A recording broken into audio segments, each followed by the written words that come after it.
नमस्कार दोस्तों, स्वागत है आपका हमारे YouTube चैनल पर। आज हम पढ़ेंगे 25 मार्च 2026 के महत्वपूर्ण करंट अफेयर्स, जो सभी प्रतियोगी परीक्षाओं के लिए बेहद महत्वपूर्ण हैं। तो चलिए शुरू करते हैं। पहला प्रश्न है, किस भारतीय नौसेना जहाज ने हाल ही में ऑस्ट्रेलिया में आयोजित बहुपक्षीय काकाडू 2026 नौसेना अभ्यास में भाग लिया? विकल्प हैं A INS Shivalik, B INS Kamorta, C INS Nilgiri, D INS Sahyadri. सही उत्तर है सी आईएनएस नीलगिरी। भारतीय नौसेना के स्वदेशी स्टील्थ फ्रिगेट आईएनएस नीलगिरी ने ऑस्ट्रेलिया में आयोजित बहुपक्षीय नौसेना अभ्यास काकाडू 2026 में हिस्सा लिया। ये अभ्यास भारत और अन्य भागीदार देशों के बीच अंतर संचालन यानी इंटरऑपरेबिलिटी और समुद्री सुरक्षा को मजबूत करने पर केंद्रित था। अगला प्रश्न है, हाल ही में विमोचित पुस्तक water nature progress solutions for a new India के लेखक कौन हैं? विकल्प हैं ए अमिताभ कांत, परमेश्वरन अय्यर और जेफरी सैक्स, बी अरुण्याभा घोष, परमेश्वरन अय्यर और रिचर्ड दमानिया, सी विवेक देबरॉय, सुमन बेरी और रिचर्ड दमानिया, डी सुनीता नारायण, परमेश्वरन अय्यर और रघुराम राजन। सही उत्तर है बी अरुणाभा घोष, परमेश्वरन अय्यर और रिचर्ड दमानिया।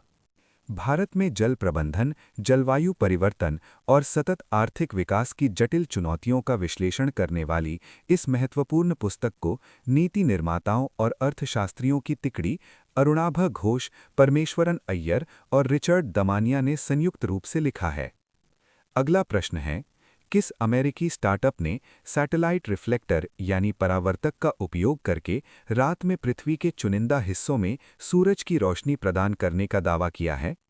विकल्प हैं A lunar outpost, B Capella Space, C Spin Launch, D Reflect Orbital. सही उत्तर है D Reflect Orbital. Reflect Orbital नामक एक नवोन्मेषी अमेरिकी अंतरिक्ष स्टार्टअप ने पृथ्वी की निचली कक्षा में स्पेशल सैटेलाइट रिफ्लेक्टर तैनात करके पृथ्वी के अंधेरे हिस्सों में रात के समय भी सूरज की रोशनी को प्रतिबिंबित करने की महत्वाकांक्षी योजना प्रस्तुत की है। अगला प्रश्न है, भारत की आगामी जनगणना 2027 का पहला चरण मकान सूचीकरण और मकानों की गणना किस अवधि के दौरान आयोजित किया जाएगा?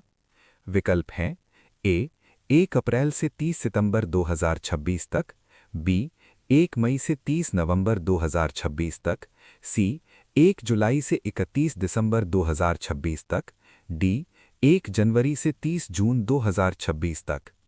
सही उत्तर है ए 1 अप्रैल से 30 सितंबर 2026 तक। गृह मंत्रालय के आधिकारिक दिशा निर्देशों के अनुसार भारत की दशकीय जनगणना 2027 2 चरणों में पूरी होगी। इसका पहला चरण, जिसमें मकान सूचीकरण और मकानों की गणना का कार्य शामिल है, 1 अप्रैल 2026 से 30 सितंबर 2026 के मध्य संचालित किया जाएगा।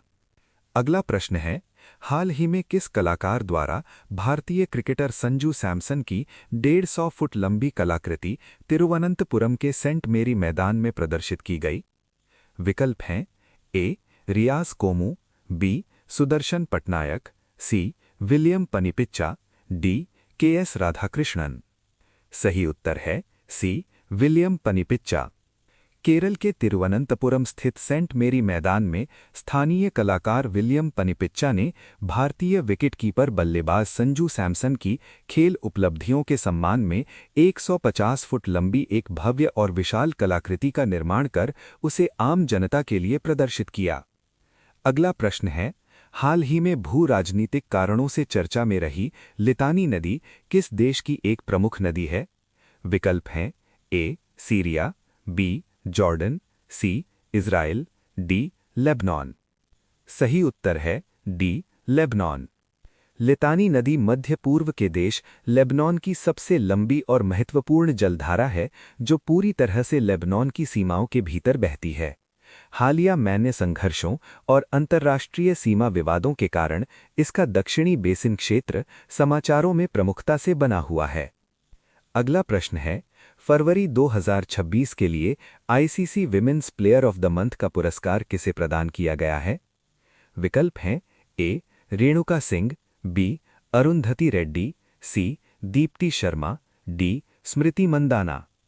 सही उत्तर है बी अरुंधति रेड्डी।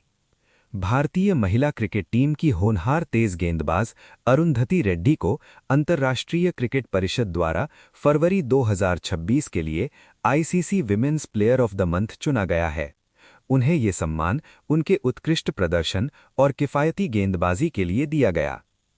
अगला प्रश्न है, हाल ही में भारत और चीन के बीच सीमा व्यापार फिर से शुरू होने को लेकर चर्चा में रहा लिपुलेख दर्रा किस भारतीय राज्य में स्थित है? विकल्प हैं ए नाथुला सिक्किम, बी बोमडिला अरुणाचल प्रदेश, सी लिपुलेख उत्तराखंड, डी शिपकीला हिमाचल प्रदेश। सही उत्तर है सी लिपुलेख उत्तराखंड। सामरिक और व्यापारिक दृष्टि से अत्यंत महत्वपूर्ण लिपुलेख दर्रा उत्तराखंड राज्य के पिथौरागढ़ जिले यानी कुमाऊं क्षेत्र में स्थित है। ये दर्रा भारत, नेपाल और चीन यानी तिब्बत के ट्राई जंक्शन के करीब है और मानसरोवर यात्रा और पारंपरिक सीमा व्यापार का एक प्रमुख मार्ग है। अगला प्रश्न है, भारत सरकार द्वारा हाल ही में शुरू किए गए प्रारंभ 2026 अभियान का प्राथमिक उद्देश्य क्या है? विकल्प हैं ए भारतीय न्याय संहिता 2023 के बारे में कानूनी साक्षरता बढ़ाना, बी सूक्ष्म, लघु और मध्यम उद्यमों के लिए नई एक्सपोर्ट नीति को बढ़ावा देना, सी डिजिटल इंडिया के तहत नए साइबर सुरक्षा कानूनों के प्रति जागरूकता, डी नए आयकर अधिनियम 2025 के प्रावधानों के बारे में नागरिकों को शिक्षित करना। सही उत्तर है डी नए आयकर अधिनियम 2025 के प्रावधानों के बारे में नागरिकों को शिक्षित करना। केंद्रीय प्रत्यक्ष कर बोर्ड और भारत सरकार ने हाल ही में लागू किए गए आयकर अधिनियम 2025 के सरलीकृत कर प्रावधानों, स्लैब और नई प्रक्रियाओं के बारे में देश के करदाताओं को जागरूक और शिक्षित करने के लिए प्रारंभ 2026 नामक विशेष अभियान शुरू किया है। अगला प्रश्न है, करदाताओं को रियल टाइम यानी तत्काल प्रश्नों में सहायता करने के लिए प्रारंभ 2026 अभियान के तहत शुरू किए गए एआई संचालित चैटबॉट का नाम क्या है? विकल्प हैं ए कर साथी, बी आयकर सेवक, सी टैक्स मित्र, डी ई फाइलिंग सारथी। सही उत्तर है ए कर साथी। आयकर रिटर्न आईटीआर दाखिल करने की प्रक्रिया को आसान बनाने और नए अधिनियम से जुड़ी शंकाओं का तुरंत डिजिटल समाधान प्रदान करने के लिए आयकर विभाग ने कर साथी नामक एक आर्टिफिशियल इंटेलिजेंस आधारित बहुभाषी चैटबॉट लॉन्च किया है। अगला प्रश्न है, 23 मार्च को मनाए जाने वाले विश्व मौसम विज्ञान दिवस 2026 का विषय यानी थीम क्या है? विकल्प हैं ए प्रारंभिक चेतावनी और प्रारंभिक कार्यवाही, बी आज का अवलोकन कल की सुरक्षा, सी जलवायु कार्यवाही के अग्रिम मोर्चे पर, डी भविष्य के लिए मौसम और जलवायु। सही उत्तर है बी आज का अवलोकन कल की सुरक्षा। विश्व मौसम विज्ञान संगठन WMO की स्थापना 1950 के उपलक्ष्य में प्रतिवर्ष 23 मार्च को विश्व मौसम विज्ञान दिवस मनाया जाता है। वर्ष 2026 के लिए इस दिवस की आधिकारिक थीम आज का अवलोकन कल की सुरक्षा यानी ऑब्जर्विंग टुडे सिक्योरिंग टुमारो निर्धारित की गई है। अगला प्रश्न है, 22 मार्च को मनाए गए विश्व जल दिवस 2026 की थीम क्या थी? विकल्प हैं ए जल और लैंगिक समानता, बी शांति के लिए जल, सी भूजल अदृश्य को दृश्य बनाना, डी परिवर्तन में तेजी लाना। सही उत्तर है ए जल और लैंगिक समानता। वैश्विक जल संकट के समाधान और सतत विकास लक्ष्य को प्राप्त करने के प्रति जागरूकता फैलाने के लिए 22 मार्च को विश्व जल दिवस मनाया जाता है। वर्ष 2026 के लिए संयुक्त राष्ट्र ने इसकी थीम जल और लैंगिक समानता यानी वाटर एंड जेंडर इक्वालिटी रखी है। अगला प्रश्न है, भारत का कौन सा शहर वर्ष 2028 की विश्व इंडोर एथलेटिक्स चैंपियनशिप की मेजबानी करेगा? विकल्प हैं ए गांधीनगर, बी पंचकुला, सी भुवनेश्वर, डी भोपाल। सही उत्तर है सी भुवनेश्वर। भारतीय खेलों के लिए एक ऐतिहासिक मील के पत्थर के रूप में विश्व एथलेटिक्स परिषद ने खेल के एक प्रमुख वैश्विक केंद्र के रूप में उभर चुके ओडिशा की राजधानी भुवनेश्वर को वर्ष 2028 की प्रतिष्ठित विश्व इंडोर एथलेटिक्स चैंपियनशिप की मेजबानी सौंपी है। अगला प्रश्न है, हाल ही में किस राज्य सरकार ने दिव्यांगजनों को बसों में मुफ्त यात्रा प्रदान करने वाली दिव्यांग शक्ति योजना शुरू की है?